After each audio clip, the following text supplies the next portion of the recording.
예, 안녕하세요. 좋은 아침입니다. 예, 북한을 읽어주는 오디오의 이영주입니다. 예, 오늘도 어제에 이어서 읽어내려고 하겠습니다. 한 원체에 이 자서전을 쓰신 그분께서 읽어주시면 더 좋았을 텐데, 그분은 이제 이 세상 사람이 아니니까, 그 딸 되시는 한봉희 원장님께서 아버님 책을 가지고 한국까지 오셨습니다. 북한에는 이제 성탄절이 따로 없습니다. 성탄절을 기념한다는 것은 또 이제 예수님도 예해야 되고 또 이제 하나님도 이제 또 나와야 되고 북한에서는 절대로 허락될 수 없는 명절이죠. 제가 이제 중국에 탈북했다가 중국에서 이제 교회 생활하면서 북송되었으니까 이제 그 처소교회에서 조선족 성도님들이랑 같이 보냈던 성탄의 밤 생각이 나서 교화소에 있을 때 12월 25일이 되면 그 때가 엄청 묻은 교화소 감방 담요 뒤집어 쓰고 혼자서 이제 가만 이제 불렀던 찬송들이 생각이 납니다. 어이됐건 저는 살아서 그 지역에서 살아서 여기까지 왔고 지금은 이제 북한을 이런저런 방법으로 알리는 사람이 되었습니다. 왜냐하면 저 혼자 잘 먹고 잘 살 수 없기 때문이라고 저는 생각을 합니다. 이 세상에 태어난 사람은 다 한 번만 태어나는 줄 믿습니다. 근데 이제 북한에서 태어났다는 이유로 모든 것들이 김일성이나 김정일이나 김정은이나 김가일 일가에게 복종하는 삶을 살아야 되고 행복이란 그리고 이제 인격이란 그 인품이란 그리고 이제 삶의 가치, 삶의 행복의 진정한 그것들을 못 누리고 사는 북한 사람들의 삶이 굉장히 마음이 아픕니다. 그래서 오늘도 이영주는 북한을 읽어줍니다. 그것은 안전부 감방에서의 억류된 일과 생활이 너무나도 어렵고 힘들기 때문이다. 나 역시 하루속히 죽음의 바다속에라도 가고픈 마음을 달랠 수 없었다. 감방 안에서의 하루 일과는 아침 6시부터 시작된다. 선생님은 정각 6시에 기상구령을 내린다. 기상구령이 내려지면 수인들은 재빠른 동작으로 일어나야 하며 곧 감방 안을 깨끗이 청소하고 정돈해야 한다. 6시 30분까지 감방 안 청소를 하며 뒤도 보고 중요하게는 이자비를 하며 가벼운 운동도 한다. 6시 30분에 선생님이 구령을 외친다. 제자리에 바로 앉으라. 구령과 함께 감방 안에 제정된 자기 자리에 두 줄로 열을 지어 허리는 앞으로 구부리고 머리는 수그린 채 부동 상태로 앉아 있어야 한다. 조금이라도 움직이거나 자세가 틀리면 엄한 처벌이 가해지므로 꼼짝도 못하고 부동 상태가 돼 있어야 한다. 7시 30분이 되면 아침 식사가 시작된다. 선생님이 밥 먹을 준비하라 라고 말하면 전체 수감자들은 동시에 알았습니다 라고 소리 높여 외친다. 이때 합창 소리가 약하거나 소리가 맞지 않으면 수십 번이나 반복하게 한다. 죄수들은 합창과 함께 두 줄로 서로 마주본 채 두 발은 방바닥에 붙이고 엉덩이는 방바닥에 닿아서도 안 되며 두 손은 발등을 짚고 머리는 수그린 상태로 밥이 오기를 기다린다. 감방 급식 조달원이 1호 감방부터 10호 감방까지 전체 인원에 해당하는 밥그릇을 감방마다 들여보내면 모든 수인들 앞에 밥그릇이 놓이게 된다. 감방객들에게 밥그릇이 차려진 다음 선생님은 이들에게 먹으라 하고 구령 내린다. 이때 전체 수인들은 선생님을 향하여 식사합시다 라고 합창으로 외친다.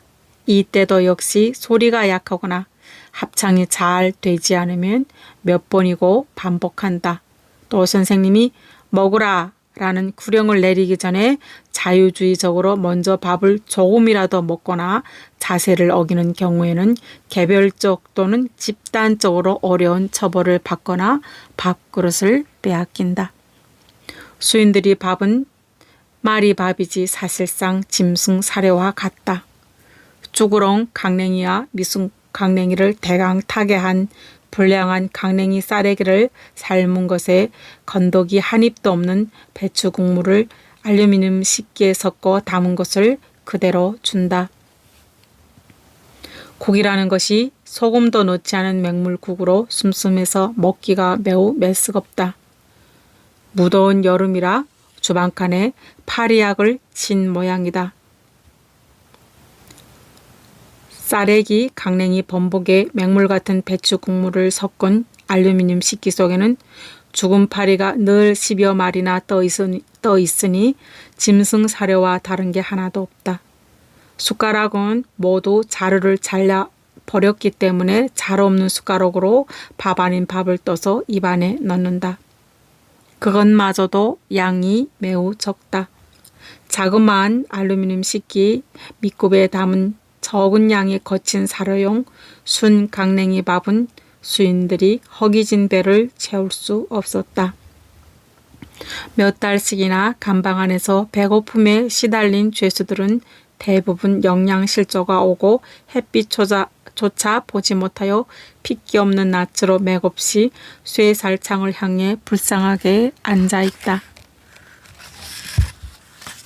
해령시 시내 가까운 곳에 집이 있는 죄수들은 이따금씩 가정에서 면식, 사식을 가져온다. 해당되는 죄수는 면식 먹으러 호출되어 뒷복도에 나간다. 복도에서 면식을 찾아 먹고 감방에 다시 들어온다. 면식 먹는 죄수는 면식 가지고 온 자기 집 가족과 면회도 안 된다. 면식 가져온 가족은 감방 건물 밖에서 면식만 선생님에게 넘겨주고 수인이 면식 식사 끝날 때까지 기다렸다가 퇴식한 후 빈 그릇을 선생님에게 받아 제 집으로 돌아간다. 어떤 경우에는 면식 가지고 오는 사람이 면식과 함께 선생님에게도 여러 가지 뇌물을 가지고 온다.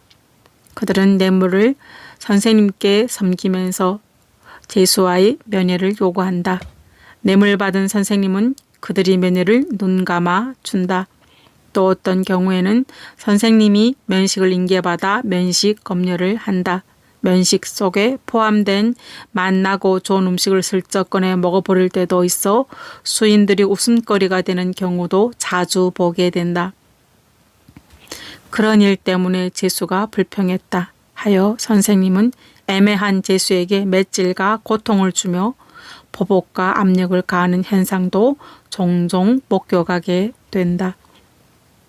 그러므로 선생님에게 만난 식료품을 떼인 죄수는 사연을 크게 공개하지 않고 감방 안에서 조용히 웃음거리로 이야기하곤 한다. 대체로 회령시 주변 사람들은 감방에 갇힌 혈육이 생명을 구원하기 위하여 자주 면식을 가져오는 경우가 있으나 타 시군이나 타 도에서 온 감금된 자들은 면식 오는 경우가 없으므로 영양실조에 걸리는 비율이 해령시 사람들보다 매우 높다. 내가 시안전부 감방에 구류되어 있는 기간에 선생님들이 면식품을 채먹기 비행 때문에 애매한 수인들이 감투를 쓰고 매맞고 피 터지는 참상을 자주 목격하게 되었다. 나는 시정치보위부에서 초기 신문을 당할 때 어려운 고문과 고통을 당하기보다 차라리 며칠간 단식하여 죽어버리려는 결심을 하였다. 그러나 수차 고문을 받고 어려움을 이겨내는 과정에서 의지가 강해지면서 어찌하나 살아서 기회를 보아 감방에서 탈출하여 복수라도 하고픈 마음이 강하게 작용하게 되었다. 시안전부 감방 생활이 시작되면서부터는 억지로라도 식미를 돋고 짝강냉이 밥에 죽은 파리가 섞은 것일지라도 먹고 생명을 유지하면서 절호의 기회가 생기면 탈출하여 복수하리라는 마음상 의지가 강철같이 굳어지게 되었다. 그리하여 안전부 감방에서 주는 짐승사료 같은 떼식을 조금씩이라도 먹기에 애쓰게 되었다. 그러나 전 며칠은 매번 끼니를 다 먹을 수 없었다. 조금 먹었는데도 배가 아프고 강한 설사가 나고 온몸이 불편하였다.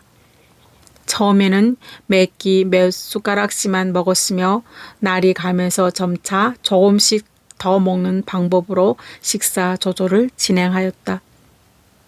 내가 먹다 남은 음식은 옆에 앉은 죄수가 날쌔게 가져다가 먹어 치우곤 한다. 이렇게 5 내지 6일 지나니 배가 너무 고팠다. 매 끼마다 거친 밥을 다 먹어도 허기가 차서 맥을 추지 못하는 정도가 되었다.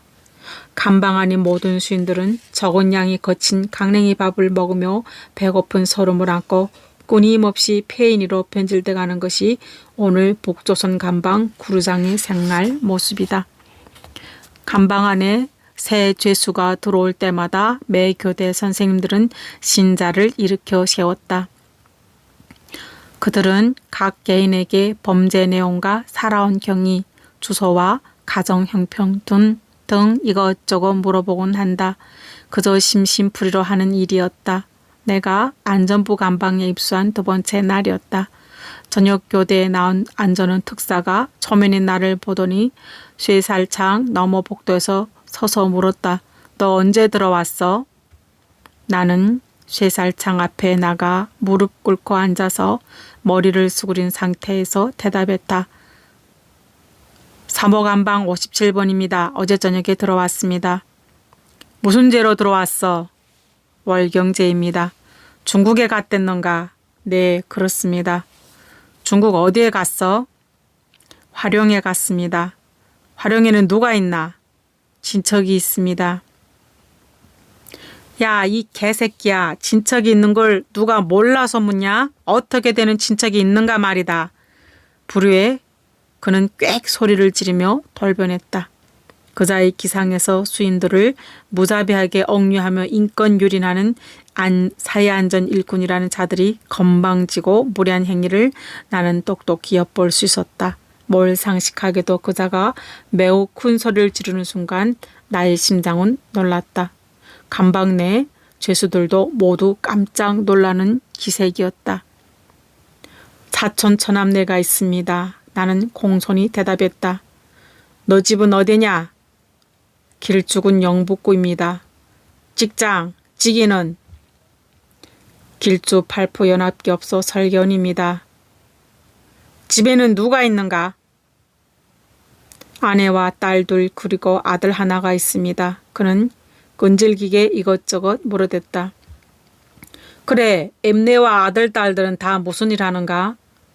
저희 처는 병원에서 의사로 일하며 맏딸은 군 병원에서 간호합니다.